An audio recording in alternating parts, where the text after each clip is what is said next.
Hello everyone, I hope you're having a great day so far, or evening, or whenever you're watching this video. This is in response to some of you asking, where have I been? So this video is going to be a little different. Those of you who are subscribed, which thank you so much, I've actually gotten 1,000+ subscribers now. More than I had before, so I'm grateful for the newcomers. Welcome. Yeah, so I was recapping and also reacting to a few episodes of It's Okay to Not Be Okay, and we've come to the finale. The finale was a week ago as I'm recording this, and I haven't recapped or reviewed. So I thought it's actually Saturday and I'm actually working on other projects on a Saturday. I am busy, which is kind of the TLDR. Where have I been? I've been busy, and I have been shooting and still recapping and even reacting to the latest episodes of It's Okay to Not Be Okay, and I've watched the finale. However, I haven't had time to edit it. Barely had time to shoot it, so this is me getting ready to work on something else, but giving you guys updates and just what is going on in my life, because some of you have actually asked. I'm fine. First and foremost, I'm healthy. You guys are so nice for checking up on me. So I just thought I'd talk about It's Okay to Not Be Okay, what I thought of the final episode, episode 16, as well as what else I'm watching, or whatever comes to mind while I get ready. This is sort of reminding me of Murder, Mystery, and Makeup that Bailey Sarian does. So you could say that this is an homage, only instead of me talking about murders, I'm talking about Korean dramas. So totally different. It's not. She gets all the credit for this. It's like I need to multitask right now. That's how busy I am. I've been trying to find ways to film and edit my personal stuff while also working full-time, because I've also got a new job. I was freelancing, which obviously because of COVID, I was mostly freelancing as an editor, and then I got the opportunity to actually work for another YouTube channel. They're local, doing really well, so now I'm working there full-time, and they're trying to catch up and surprise you guys. Watching YouTube videos has become like the newest, more popular thing. People are needing creative digital services more because they're having to like stream things instead of do live things, and they need editors and production people for that, at least here. So I got that opportunity, and before that my freelancing stuff started to take off, and I got some really amazing projects that I needed to continue working on while also working full-time. So I got a little burnt out. And here I am. But I missed you guys and wanted to give you guys something while because I am still gonna post the recaps and reactions that I've shot of the previous episodes, but I want to talk about episode 16. There were some tears through all of it. I cried so hard out of joy, obviously, for all the characters, because it was just a full-on happy ending, and I just absolutely loved it. I don't know what other people are saying, but normally, when couples finally have the happy ending, there's like marriage and babies. But I like what they did with this, where it we finally saw them sleep together officially. But after that, they didn't get married. They went on a trip. They went on a trip together. Oh my god, I'm like already crying thinking about it. This is why I wanted to talk about it before I started my makeup. It was beautiful. It was such a great ending. Kind of anticlimactic, just because, they go on this amazing, sweet family road trip that, Kong Tae wanted so badly, and, they were just all finally happy. And then Song Tae kind of leaving the nest, like, I'm grown. You don't have to take care of me anymore. I just thought it was a really great ending. It was really great. Oh, obviously, I'm sad it's over.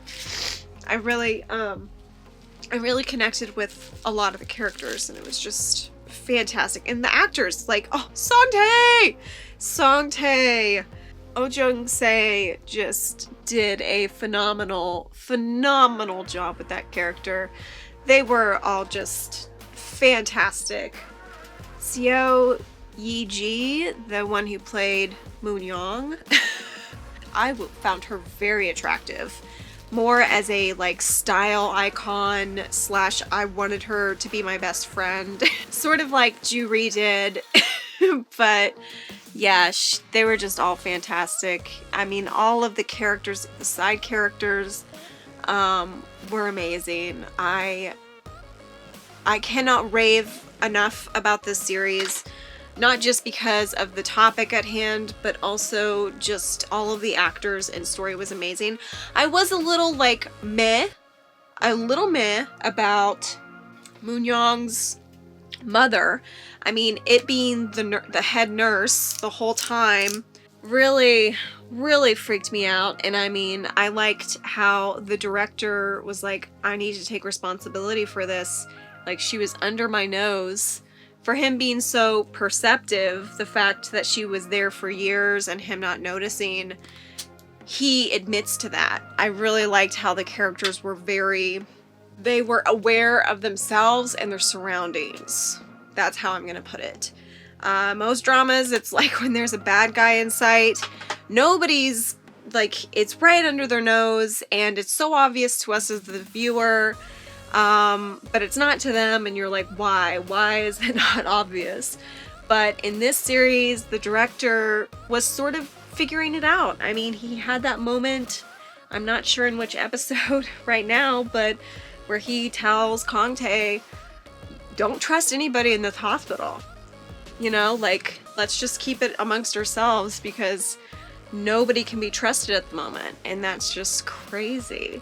So, and the fact that the head nurse pretty much paid that other patient, who I guess used to be an actress, to do all the things that was setting off Moon-young's father, her husband, or ex-husband, was insane. Like, you know, that was one of those things where we as viewers were really, it was hard to kind of figure that out, at least for me. Like, towards the end, I was starting to kind of get some vibes. But before that, no siree, no vibes here. Had no clue. But I guess, I really thought that it was that other patient. So, you know, I guess she really was truly just a big fan and also an actress. So, it was great. Great show. I mean, I am watching some other shows, but I don't really have a good grasp on if I like them or not. I mean, I know there's one, but I'm also watching Was It Love, which is on Netflix. I think it's a Netflix original, but it has Song Ji-ho, who I know her from Running Man. And because of that, I haven't actually liked her in any drama that I've watched her in, because it's like Running Man is a variety show. So you kind of meet the true actors. And so because of that, whenever she was acting, I was like, I don't like her. I like the true person. But in this one, I'm really liking it. She's playing a mother in the entertainment business. She is a producer for a small-time production house. So I love that aspect of the show, because it's involving making a movie. And I like the comedy. I like all the characters. They're really cute and sweet. And she's playing a single mother who, her boss pretty much runs off owing a lot of money. And to sort of pay back / you know, not have her family murdered, she convinces the loan shark to help her produce a movie, because she found out that the production house has rights to a really popular book, or like, you know, it's from a writer that is now popular, whereas when they signed the contract like 10 years ago, they were shit. And so I'm actually really liking that one. I think it's very funny. I've definitely cried. I love Song Ji-ho's character in it. It's cute. It's definitely cute. It's like a who's the baby daddy kind of show too. I'm also watching a Korean show called Bad Guys. I don't know how I feel about it. I saw that it had 2 actors that I've been interested in seeing other shows that they've been in. And so, like, it's got the one guy who was in Train to Busan, and he played the soon-to-be dad. And I absolutely loved his character in Train to Busan. I mean, that whole movie was amazing. Korea killed it. They just elevated that genre. I had also watched, what was it called? I really hated it, and that's why I can't remember the name of it. It was basically a action thriller Korean drama mystery, I guess, crime fighting about the guy that got his eyes gouged out for, he was like a cop, and then he got blinded on purpose by this guy that he was after, and his wife killed, supposedly. And anyway, this other actor is playing in that, and he was so horrible in it. I wanted to see if it was like that this would be like a redemption show. I don't know if it would, when it was filmed either before or after the drama I saw him in recently. But yeah, I think that the genre that this show is in is just not my cup of tea, and maybe that's why. But like, I'm seeing no difference in his character in this one versus the other one. I mean, he's very familiar, and he's a very popular actor. So I know that, like, he's good, but he's just more of an action role type thing. And in this one, I think they're trying to like make him a little more emotional, because these are all bad guys, but they start to kind of develop morals. And then there's another actor, I'm not giving names right now because I'm blanking.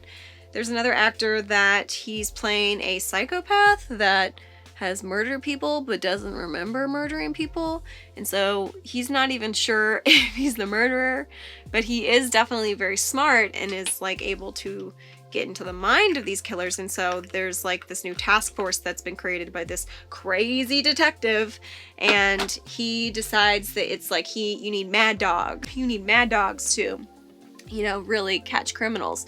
And so he creates this task force that has convicted felons in it. So like, they're released from prison, but only to solve these crimes. Which, this reminds me a lot of, it was Breakout Kings. Yes, Breakout Kings. That was like a show that I watched here in America that this seems very familiar, but they've gone like it's all dudes, whereas Breakout Kings had a female member, but they were all prisoners that were released in the care of this detective. Very similar concept. It's got an interesting plot developing, I will say that. The actor who was in Train to Busan, I'm loving him in the show. But yeah, the other guy, I think I'm just not, I haven't found the role that I like him in yet. Because that's an interesting thing about Korean dramas, is you don't follow a drama, you follow actors to dramas, and they're never usually the same person. So it's like, you are impressed by this person's craft, and so you just kind of become a fan and you follow them. And so that's how a lot of dramas in Korea get popular, which is very interesting because Korean dramas only have one season most of the time. It seems like they're branching out into second seasons, but I don't have a lot of hope of that working. But yeah, are there any dramas on Netflix specifically that I should look out for? I had a moment where I thought that Healer was on Netflix. I actually need to double check. But yeah, let me know in the comments below if there are any other dramas I should watch. I just don't know. I don't know if I'm gonna have time to do another recap or review. I might just have to do sort of like final series recap reviews, like what I thought of the show overall. Don't know if you guys would be interested in that. Or I don't know. It's just like I have to play it by ear right now because I'm just IRL swamped. I'm so tired. I'm just going through things too. So it's like I've really connected to a lot of the characters, especially Moon Young. Where's my powder? You know, my overall thoughts on episode 16. Like, I'm just very sad that it's over. It was a exceptional drama, and I am now a new fan of the actor that played Moon Young. I know that some of you mentioned some other dramas she's been in the past, so I might have to give those a chance soon. There are a few, and some of the dramas that I haven't watched she's been in, so I might have to give them a try just to kind of support her. Well, that's it. I think I word vomited all the things I wanted to talk about in this video. It just to, in the long run, say that I was doing fine. I'm busy. And that's why I haven't been posting. But there are videos coming soon, so those waiting, thank you so much for your patience. They're coming, they're coming, they're coming. It's just gonna be a while. And I don't want to give any wins because I don't know when either. But I hope you enjoyed this video. It was definitely different. I definitely stole someone else's format. So I'm going to say don't subscribe to me today. Subscribe to them, Bailey Sarian. Her link is down below. If you want to subscribe to me, that's okay too. This is not the normal format though that I do videos. But if you did like it, please let me know. If there's another drama that you suggest I watch or you want to see a recap of, let me know as well down below. And until next time, thank you guys so much for watching and for your support. And I hope that you're doing well and staying safe out there. And until next time, I'll see you soon. Bye.